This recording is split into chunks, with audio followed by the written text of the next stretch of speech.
Mike Reynolds has 2 young daughters and considers himself an average dad. But he takes a creative approach to parenting. Through his public persona, Everyday Girl Dad, he encourages others to challenge stereotypes through his stories and art.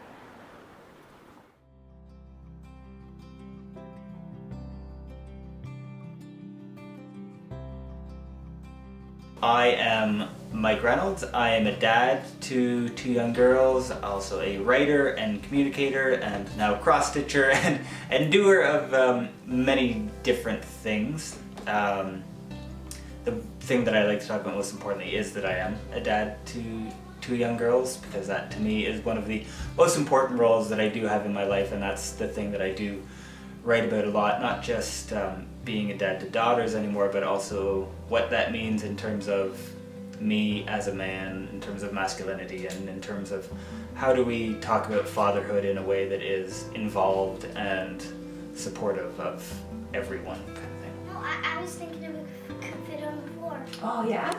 Saying, can we get that? I mean, having a 3-year-old daughter who someone tells a blonde joke about and everything was one of those, like, just realizing how pervasive it is, and that it's not just a once every month something happens, you're like, wow, if you were a boy that wouldn't have happened. That it is like a, you know, a slow drip of ongoing things that happens that's different, that people don't even notice because they're so used to doing it. And so that was the story that I had started to try to tell, was this is true as dads. We need to be seeing this, and we need to be more aware of this, whether we're raising daughters or whether we're raising sons. It started off as a blog where I wrote a lot about parenting. It started as a mostly lighthearted, funny thing to talk about kids, which there's tons of lighthearted, funny stuff. And then over time it turned into more of a social discussion. It also speaks to the way that I make a lot of mistakes and I learn on the fly as well, and just to kind of speak to the way that dads can continue to learn as they go. I've gone from talking about raising daughters to talking about me and my own kind of journey through masculinity.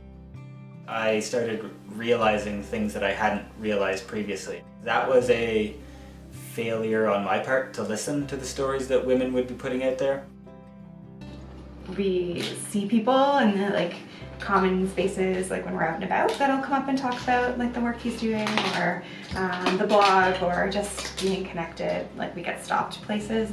It's kind of weird, but pretty neat when you see. You know, we were at the Women's March and had people were coming up to him being like, I love your blog, and it was really strange, but it's kind of neat to see the reach that his work has been having. Hey, show me your sign. One of the things that we like to talk to our girls about is the lack of representation and how that does impact how someone grows up. Look who it is! It's us! Walking! Marching! And so we keep saying you can be anything, but then when you don't see yourself in these leadership roles, we're telling them something and then showing them something different. So it was my way of kind of saying, look at this, we need to make sure that we continue to profile women of color, and diverse bodies and everything whenever we're doing this. So this creativity part has allowed me to take what I talk about normally in words and kind of bring it into practice, and it's been pretty fun to be able to do that, actually. Make it easier. I just want to play with all the plants.